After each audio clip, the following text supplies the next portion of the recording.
What's up, guys? Welcome to the J Talks Hoops live show. Thanks for tuning in.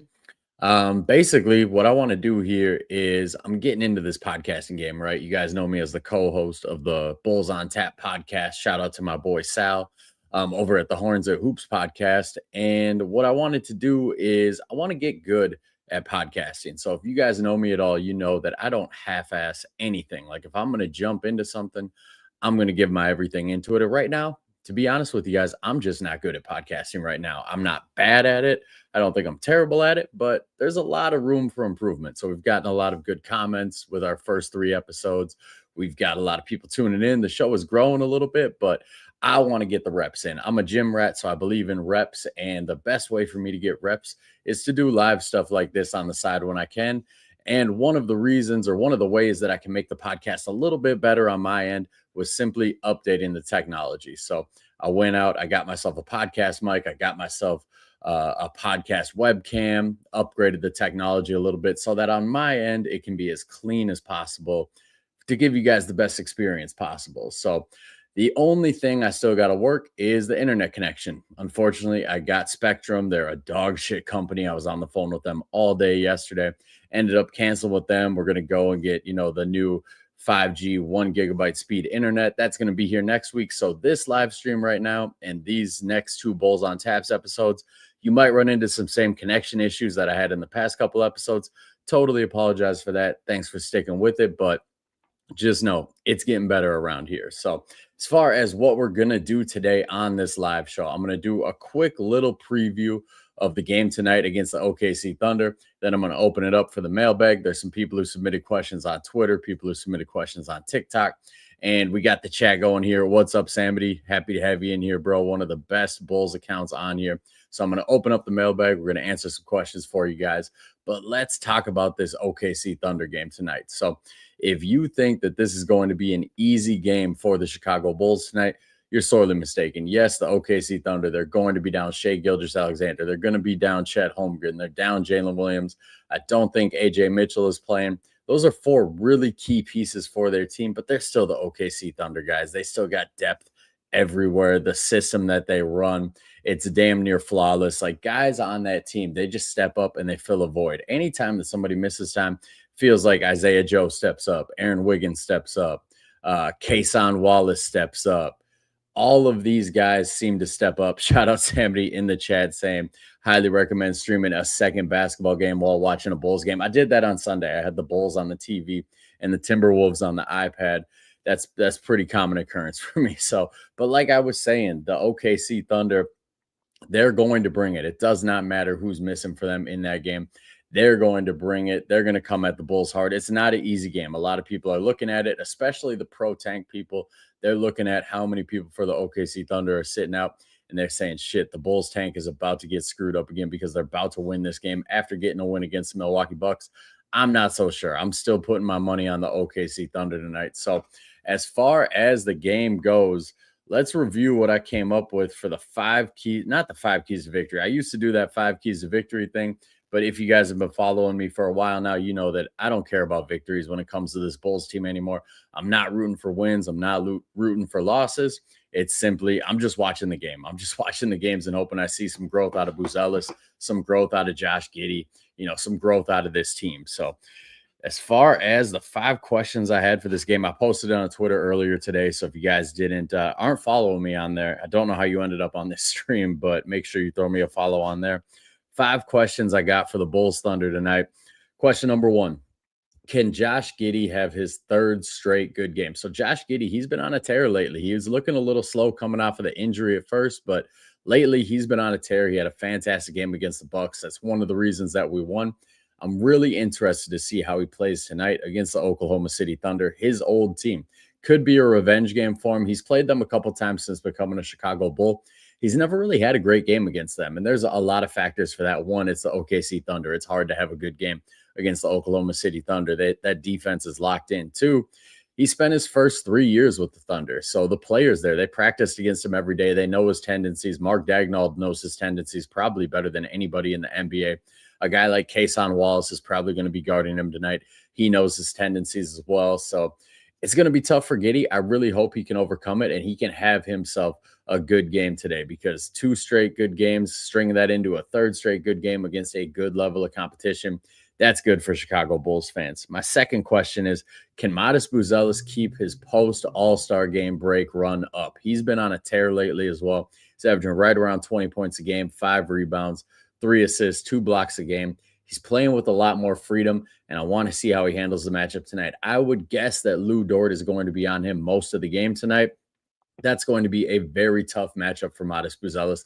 Lou Dort's a physical guy. He gets in your ass. He doesn't give you any room to breathe. He's, a dirty basketball player too. And Modest Buzelis has not shown a good job of dealing with physicality so far in his career. So it's going to be a tough matchup for him. But Buzelis has the size. He has the athleticism where if he can withstand some of that physicality, he's going to have himself a good game.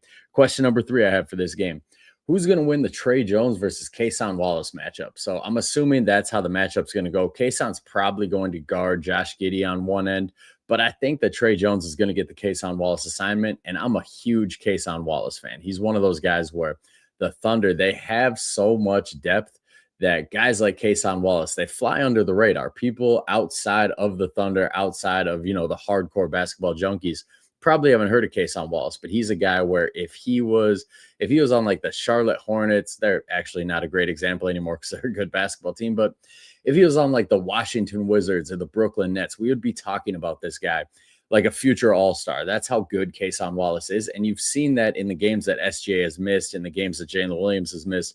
Kason Wallace has stepped up. So I'm interested to see how Trey Jones handles that defensive assignment tonight. And on the flip side, I'm interested to see what Kason Wallace does tonight as the main offensive option for the OKC Thunder. I'm a Bulls fan, but if you guys have been following me for a while, I'm just a basketball fan overall. So anytime I get to see a young player like Kason Wallace show out a little bit, even if it's against my Bulls, I'm going to be pretty happy. Fourth question I have tonight: is Rob Dillingham going to get another chance? So the Bucks game, it was pretty eye-opening because we didn't play Rob Dillingham really at all. I think he got a 3-minute stretch in the first quarter, and we didn't really see him after that. So the Bulls, they won big against the Bucks, and one of the reasons they won big was because Colin Sexton stepped up in light of Rob Dillingham being taken out of the rotation. I'm interested to see if that's something that's going to stick going forward, or are we going to get back to giving Dillingham, 20, 25 minutes to see if he can figure this thing out, see if he can turn it around? If you guys tuned into the Bulls on Tap pod the other day, I mentioned that the thing that Dillingham has when you watch the game, you could tell he has game-breaking speed. Like his speed stands out at an NBA level, which is rare. I mean, a lot of guys think they're fast, and then they get to the NBA and they find out they're just kind of average when compared to NBA athletes. Dillingham, his speed, it stands out even on the NBA stage. So the key for him is getting the rest of the game to slow down for him. The fastest players in NBA history, the Allen Iversons, Derrick Roses, Tony Parkers, all those guys, they were so fast it made the rest of the game seem kind of slow for them. Rob Dillingham doesn't have that in his game yet. So that's the biggest area he needs to grow, and he needs minutes for that to grow. That's one of those things that's only going to come with experience. So that's question number 4. Is Rob Dillingham going to get another chance? Question number 5, do we have big Leonard Miller minutes incoming? Because Leonard Miller, he had a great game for the Chicago Bulls. He's a guy, when we did that trade, when we brought him in, I wasn't sure what we were going to get from him because he hadn't gotten any run in Minnesota really. But so far, man, he looks like he could be a piece going forward. I'm not saying he's a star. I'm not getting crazy like that, but he looks like he should at least be a rotational piece going forward. He's big, he's long, he's athletic, he plays hard, he tries on defense. He doesn't really bring anything from a shot creation standpoint yet to the game, but the rest of the stuff, the hustle plays and just being active off ball, he definitely brings that in spades. So I'm hoping we get to see some Leonard Miller minutes, hoping that he carves out, 20, 25, if not 30 minutes a game going forward, because his kind of size next to Modest Buzelis, that's something that the Chicago Bulls really need to look at, really need to try to unlock. So those were my 5 questions going into the game. I write those every morning. I'm up at like 4 or 5 in the morning every morning. So sometimes by the time we get closer to game time, right now we're about an hour out from game time. Sometimes those don't age very well and I got to update them, but they age pretty well. I really don't think I really need to update any of those. As far as the rest of the NBA calendar goes tonight, it's kind of, as far as a league pass night goes, it's not that great, to be honest with you guys. It's kind of a struggle. I mean, Pistons Cavs will definitely be the game that I have on the side. as I'm watching the Bulls here. Problem is Donovan Mitchell's not playing. So I think James Harden is questionable. Evan Mobley's going to play. Jared Allen's going to play, but Donovan Mitchell isn't playing. I would like to see a fully healthy Cleveland Cavaliers team up against this Pistons team. You guys know that the Pistons, they're my favorite team to watch this year. Cade Cunningham, he's my favorite player in the NBA to watch this year. He's like a modern day Penny Hardaway, and I loved Penny Hardaway back in the day. Shout out Round Ball Renaissance. Happy to see you in the chat, bro. One of the best follows on here. I was on his podcast, I think that was like a month ago now. If you guys haven't checked out that episode, make sure that you do, and throw him a follow. He puts good content out there. But like I was saying, we got Cade Cunningham tonight. I love watching that dude play. Him and Jalen Duren, they're the best two-man action in the NBA. The way that they run the rim, the alley-oop threat that they are, it's one of the most fun things in the NBA to watch. So Cavs Pistons should be a good game. It's disappointing that that Donovan Mitchell isn't playing, but the Cavs will still put up a fight even without Don. Mavericks Hornets would be a good game, and the Hornets have become my second favorite league pass team next to the Detroit Pistons. But Cooper Flagg's not playing, man. The Mavericks without Cooper Flagg, that's brutal basketball to watch. So I probably won't tune into much of that. We got Wizards Magic. The Magic are an interesting team. I'm following them pretty closely. If you guys have watched the Bulls on Tap Pod at all, you know that both me and my co-host Sal, we're big Paulo Banchero fans. We shout him out every day because he seems to be a dude that most of NBA Twitter, most of NBA social media is really hating on. He seems to draw the ire of that negative side of the social media. But I look at him and I'm like, man, this kid's good. He's young. He had a rough start to the year. He's still got to figure some shooting stuff out, but I still believe in the guy. If something were to happen this offseason and the Magic, for some reason, decide to put him on the block, that's a guy that I'd be chasing all the way. So, Magic versus Wizards, that'll be interesting tonight. The Magic should get a win. One thing that I'm watching out for, though, is that Jamal Mosley situation in Orlando, because he's been going at Paulo in the media. Paulo was chirping back a little bit today, too. It's going to be interesting to see. You know, when push comes to shove, they always choose the player, and I think they should. I really don't think Mosley has done a great job in Orlando. Elsewhere in the NBA, we got Nets versus Heat. I don't have anything to say about that game, guys. We got Knicks versus Raptors, which is actually an under the radar, really good game. The Raptors have been kind of a revelation this year. Scotty Barnes, he's playing the best version of basketball for him. The problem with him the last couple of years is they tried to shoehorn him into this alpha creator, scorer type of role, and that's just not him. He's never going to be a guy who's getting 30 points a game. He's better as a facilitator. He's better as a screen and roller. You know, he's better when you're just using his versatility. So they unlocked that this year. Brandon Ingram, they unlocked him a little bit this year too. His counting stats are kind of down, but when you watch him, when you watch how he flows with their offense, I think it's the best he's ever played. RJ Barrett, he's been good too. Their rookie, Colin Murray-Boyles, he's been good. So Knicks versus Raptors, that's two Eastern Conference playoff teams. They both play hard. That's going to be a good matchup tonight. Paula got Samity in the chat again. Paulo versus Jamal Mosley. It's a battle, man. Those two are going at it. They don't seem to like each other very much. I'm going to guess that Paulo is going to win that battle, though. We also got Spurs versus 76ers. If Joel Embiid was playing in this game, that would be a great game, because if you guys remember Wemby's rookie year, Joel Embiid went at him. What did he drop? Like 65 on him his rookie year. And it was clear he was playing with a chip on his shoulder. I don't think Embiid's playing. I should look at the official injury report before I declare that, but I could have swore that I saw he was slated to miss the next couple of games. But even without Joel Embiid in there, that Sixer team, they're fun to watch. I mean, Tyrese Maxey, he's been an incredible watch this year. VJ Edgecombe, he's killing it. I can't believe he's this good this early. Like, he just looks NBA ready. So that'll be a good game as well. The Spurs, they have Stephon Castle, who's one of the most impressive defensive players I've ever seen. He seems to guard 1 through 5 with no problem. Thunder Bulls, we already recapped that. Grizzlies Timberwolves, I mean, there's nothing much to recap there. It's the Kyle Anderson return for the Minnesota Timberwolves. So shout out to Slow Mo. Funny story. Like 3 years ago when they played in the playoffs, I was at that game. It was me and a couple buddies, and Kyle Anderson was on the Grizzlies that series. And we were sitting next to, I don't know if it's his wife, his girlfriend, his baby mama, but we were sitting next to her. At least I'm assuming it's her, because you know the look of like NBA wives and girlfriends and baby mamas. And she was wearing a Kyle Anderson jersey. So I was like, there's nobody who looks like that who's going to be wearing a Kyle Anderson jersey. That's not his girl, but she was chirping at all the Timberwolves fans. So it was funny when he ended up becoming a Timberwolf and kind of becoming like a valued role player on that Timberwolves team too. So he's back now. We'll see how he gels. I don't know what his role is going to be, but the Timberwolves, I mean, they could definitely use his depth. If you're taking Terrence Shannon Jr.'s minutes, who I thought was going to be much better this year, if you're taking his minutes, you're giving them to a proven vet like Kyle Anderson. That's a winning proposition. Then we got Pelicans versus Lakers.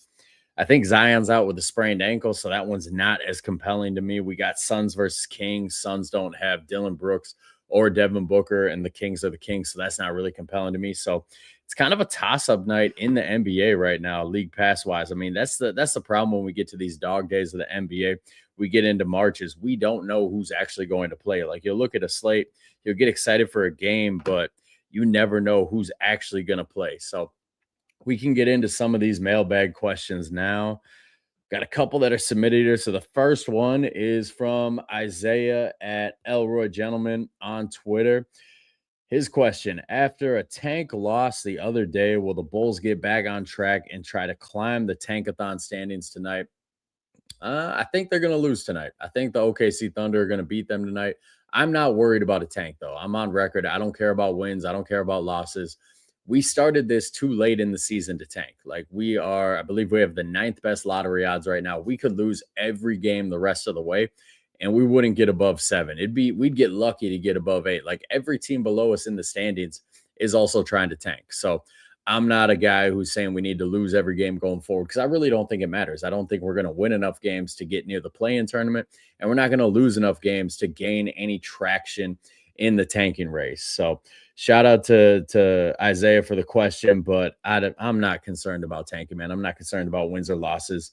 Next up, we got Samity. Shout out Samity. He's already been in the chat here, but he's got a couple questions here. There's some loaded questions, some non-NBA questions, and this is what I like because yes, this is a J Talks Hoops page. This is a basketball, a basketball content page and everything like that. But there's more to me than just basketball. If you guys want to talk MMA, you can see Anderson Silva in the background here, that front kick knockout, Vitor Belfort, probably my favorite knockout of all time. We could talk MMA, we could talk boxing, we could talk fitness, we could talk nerd shit, we could talk comic books, whatever you guys want to throw at me, I'm always down. So I'm happy to get a question like this.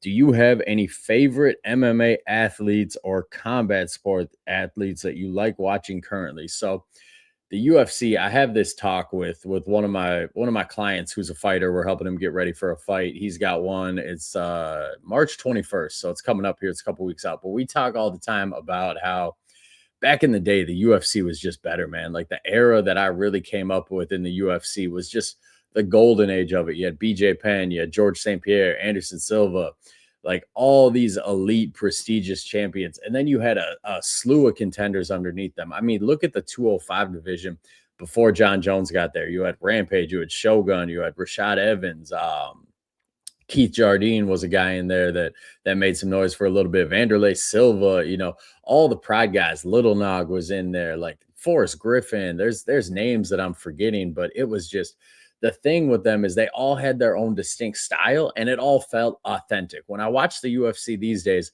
nothing feels authentic. It feels like pro wrestling. It feels like everybody is trying to do the same shtick. Everybody's trying to get noticed with their trash talk. It doesn't feel real anymore, and it drives me insane. And Sammy in the chat talking about WEC merger into the UFC.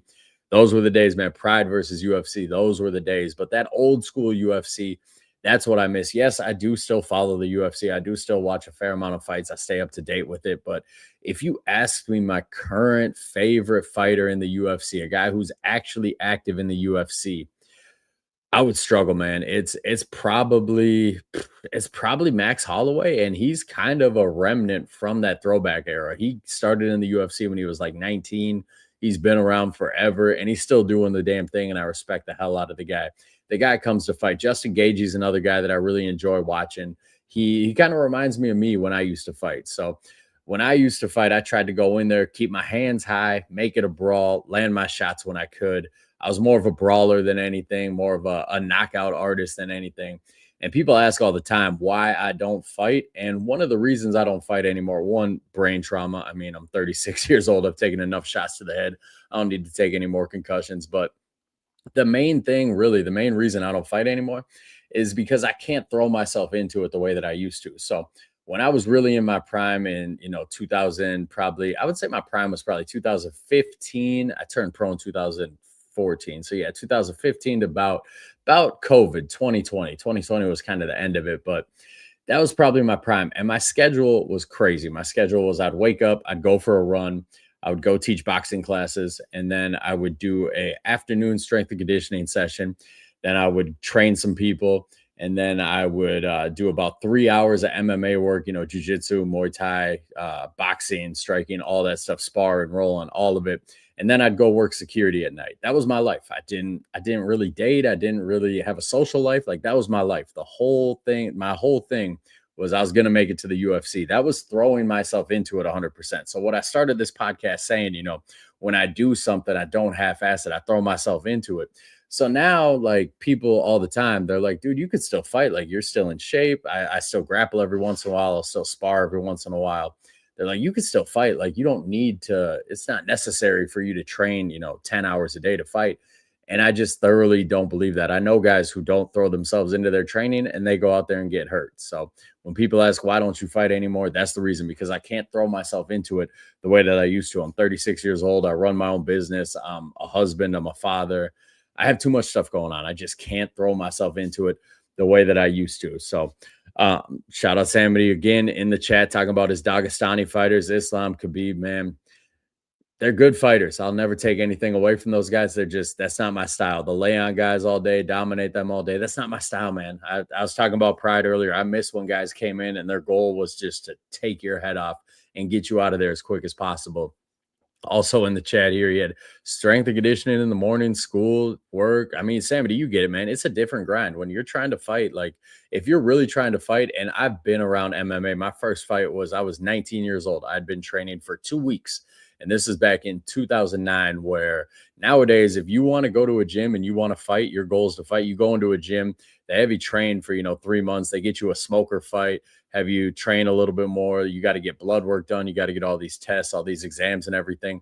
Back in 2009, man, it wasn't like that. They were literally just like, "Hey, you want to fight this Saturday?" And I was a kid, and I was, kind of stubborn, kind of had an ego, and I was like, "Yeah." So I fought, having trained for like 2 weeks back in 2009. And back then, man, that was just the grind of it back then. So I've been involved in MMA from 2009, and I'm still involved today. I still train fighters. And I will say, man, it is just a different kind of grind. And I've known fighters in that time who don't grind that way. They train, a couple times a week, and then they go out there and fight, and they're never any good. Like it's crazy. If you get really involved in the local scene of MMA wherever you live, you will meet guys who they call themselves professional fighters. They don't carry themselves like professional fighters, and then you watch them fight, and it's actually kind of embarrassing. So, the second part of Sambity's question here is, what's your viewpoint on how parents should navigate kids avoiding injuries in their younger age? So I'm assuming we're talking about athletes here. Definitely a question with, Jason Tatum tearing his Achilles and Tyrese Halliburton tearing his Achilles. And these are injuries that we usually see in much older athletes. And these guys are doing it in their mid-20s. And I think honestly, the problem is too many parents have their kids specialize these days. So when the kid is like 10 years old, they're like, nope, he only plays basketball, or nope, he only plays football. And they're taking him to a specific skills trainer and a strength and conditioning trainer and, all this stuff. Whereas when I was a kid, you just played everything. Like I'm pretty sure my mom just used sports as daycare for me. She would throw me in basketball, she'd throw me in football, track and field, soccer, like baseball. I played everything growing up. And even in high school, I played everything pretty much every season. Like that was just the way our coach rolled. Is he was like, no, you're not going to have free time. You're going to play basketball in the winter. You're going to run, track and field in the spring. You're going to do something if you're going to be on this football team. So I think that's an issue with kids these days is they specialize at a young age, and their body, the thing is, when you play every sport, your body gets so used to other movement patterns and, everything that goes along with that sport. And when you take that away, when you just focus on a specific movement pattern over and over and over, it leads to a breakdown of the soft tissue. So that's my perspective as an athletic trainer. Is I just think these kids are specializing too soon, and these parents are really doing a big harm to these kids by having them do that, because you see these videos on Twitter all the time where it's like this kid is the third ranked second grader in basketball right now, and it's like, that's crazy, guys. We should not be ranking second graders. I don't even think we should be ranking middle schoolers. Like, ranking really shouldn't start until you're a varsity athlete, your sophomore, junior, senior year in high school. That's when they should start taking these things a little bit more seriously. So, to answer your question, that was a long-winded answer, but that's basically how I think parents can avoid their kids getting injured at a young age, is put them in as many sports as possible, get them used to as many movement patterns as possible. So shout out Samity for the question. We got another one here. My boy Aiden, another great follow on Twitter. This is a guy, like, he supports your work no matter what. He's always retweeting me, even when he doesn't agree with what I'm saying. And we've had some big disagreements specifically about Wemby, because he's been on the Wemby train forever. And I was a late comer to the Wemby train. The dude's fantastic now, but we can be real. His first 2 years, you guys were gassing the hell out of him, and he didn't quite deserve it yet. But anyways, Aiden, he says, what are your thoughts on the Luke Cornett Atlanta stripper situation? So this shit is funny, man. Like, it's one of those things. When I read the tweet yesterday, when it said Luke Cornett is petitioning the Atlanta Hawks to not have Magic City Monday night, I thought it was fake. I thought it was like a Centel post. I did not think that was real in any way, because that's the whitest shit ever for Luke Cornett to do. And, I'm not mad at him for doing it. That's his beliefs. That's his beliefs. I get what he's saying. Like, yes, at the end of the day, it's entertainment, and there's kids at these games, and there's family at these games. But, like, if you're a parent and you're bringing your kid to Magic City Monday night at a Hawks game, that's your choice. You can't be mad. Like, they announced this, what, a week in advance. You knew it was coming, so you really can't be mad. They've been selling the merch for it. I don't think anybody who's a Hawks fan doesn't know that it's coming up. So if you bring your kid to it, that's on you. And they don't have strippers at the game. Like, I'm not quite sure what Magic City Monday entails for the Atlanta Hawks, but they're not going to have strippers at the game. It's still an NBA basketball game. That's not what they're going to do. So you're getting mad at something that's also just, it's part of Atlanta culture. If you guys have ever been to Atlanta, if you ever listen to Atlanta music, like, it's just part of their culture. So I've seen people who are like, I don't get it. Why is he calling this out? But he kept quiet about Miles Bridges or Kevin Porter Jr. or any of his colleagues, that have hit women. You could say that about every NBA athlete, because there has not been a single NBA athlete that came out and said, fuck Miles Bridges. That dude is a woman beating piece of shit. Not a single NBA athlete has said it. So if you're going to get mad at Luke Cornett, if you're going to use this to ask why he didn't get on his soapbox for that, that's a flawed way of thinking, in my opinion. So my opinion on the situation, I think it's all in good fun. Like I said, it's part of Atlanta's culture. I'm not mad at it, but I'm also not mad at Luke Cornett being mad at it, because that's his belief system. Next question, Aiden asks, what other sports do you follow, if any? So, diehard basketball fan. I watch so much basketball. It's ridiculous. It's amazing. My wife lets me get away with it. I watch a little bit of football. I used to be like, my Sundays when I was single, my Sundays were on the couch the whole day. That was like my rest recovery day. So I'd be watching football. I'd watch the noon game, the 3:30 game, the night game. I'd watch Monday Night Football. I'd watch Thursday Night Football. Like, I was just a football guy. That's tailed off the last year. When you get married, when you have kids, when start care, when life starts getting, a little more expansive, you got to drop things. And football was just something that I kind of dropped. I probably watched, I don't know, 3 Bears games this year, and 2 of them were playoff games. So if you come to me for football opinions, you're going to get some very casual football opinions. And I'm pretty honest about it. I always call myself a very casual football fan, which is funny because I actually won my dynasty league this year in fantasy. We're a 12-team league. It's very competitive. Like, everybody in the league, we've known each other forever. They're all diehard football fans. And I've been talking shit ever since. I'm like, I can't believe you guys let me beat you this year, because you guys know I don't even watch football like that anymore. So I do watch football just a little bit. I keep up with boxing. My favorite boxer right now is obviously Shakur Stevenson. That's not a hot take. That dude's just flat out amazing. And MMA. So basketball, boxing, MMA, a little bit of football, no hockey, no baseball.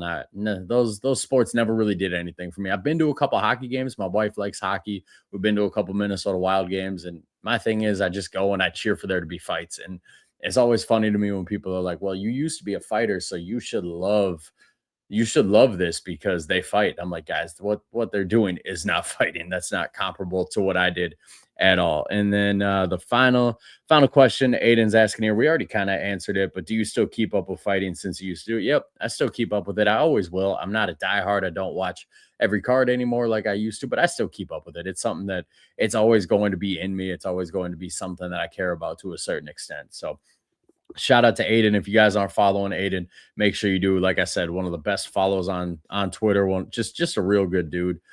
And now we got at Kale Buzelis, has Jokic's flopping gotten out of hand? Absolutely. Jokic's flopping has been out of hand for a long time. I have a client that I train. He's a SGA hater and he's a Jokic lover. So we get into debates pretty much every session that he does about who the real MVP is because I like SGA. I think SGA deserves the MVP. I'm not saying that he's a better player than Jokic. Obviously, Jokic is the best player on the planet, but what SGA does and the success the Thunder have, I think that leans the MVP to him, in my opinion. But it's always funny to me when he calls out SGA's flopping. I'm like, dude, you're a Jokic fan. Like, it's so much worse from Jokic in my eyes because Jokic is the biggest guy on the court. He's 7 feet tall. He's 300 pounds. I saw a Timberwolves game where him and Dante DiVincenzo collided. Dante stayed up and Jokic fell down flopping. And I was like, dude, come on. Dante's like 190 pounds. There's no way that he knocked you on your ass like that. So Jokic is flopping. It's out of hand. The thing he did to Keontae George the other night, I think that was last night, that was actually pretty scary when you look at it because George is boxing him out. He's getting lower than him. Like I said, Jokic is like 300 pounds, and he just basically jumps on him, jumps on his back. That could easily lead to a lower back injury. If we're going to get mad at Lou Dort for what he did to Jokic when he tripped him, you got to get mad at Jokic when he does that same kind of shit to a player like Keontae George, who is a young, exciting player. If you guys aren't tuning into Jazz games, tune in just for Keontae George. He's that type of player. And the final question that I got here is from Bulls Rodeo. Let me just refresh quick, make sure we don't got any others here.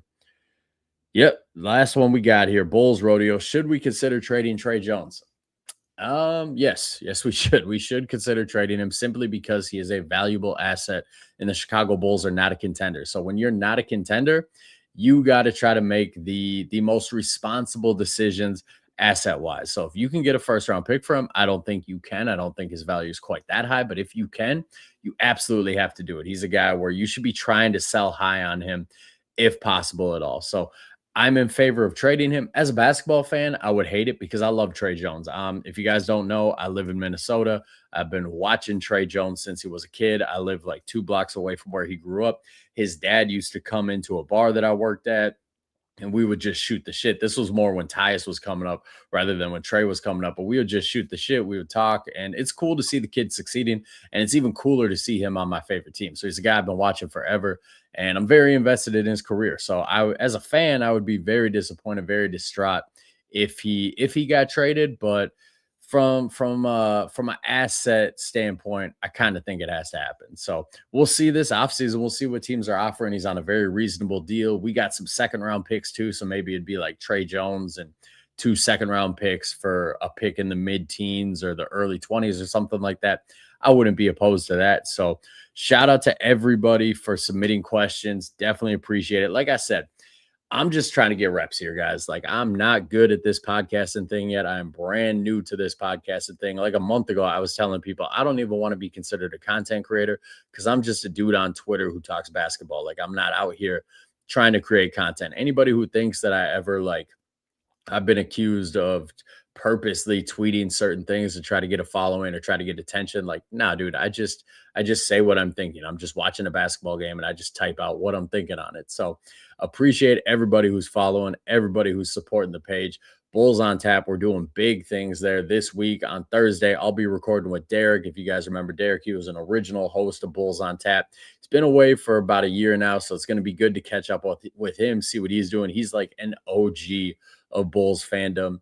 Sunday, I got Matt Babcock coming on. We're going to talk just strictly draft, the prospects he likes, the sleepers he has. That dude is a draft expert. If you're not following him on Twitter, make sure you do. But the biggest thing is, guys, just keep rocking with me, keep rocking with Bulls on Tap, because if you think it's good right now, and we are getting people who genuinely say it's good, like Like Joe Cowley the other day, he gave us a random shout out on Twitter, which is surprising because if you followed Cowley for any period of time, he hates on all younger content creators. Like he calls out that the dog shit in the world all the time. Like he's I respect the dude. Like a lot of people in Bulls fandom don't like him. I respect him. I've realized for a long time now that his Twitter persona is totally different than his actual writing style.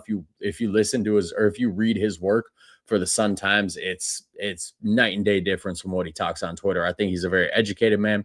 I think he's been around the game for a while. So to get a shout out from him, that speaks volumes. But like I said, we're not there yet. We got big goals. We're not there yet. It's going to take practice. It's going to take reps. So that's what I'm trying to do here. I'm trying to knock these reps out.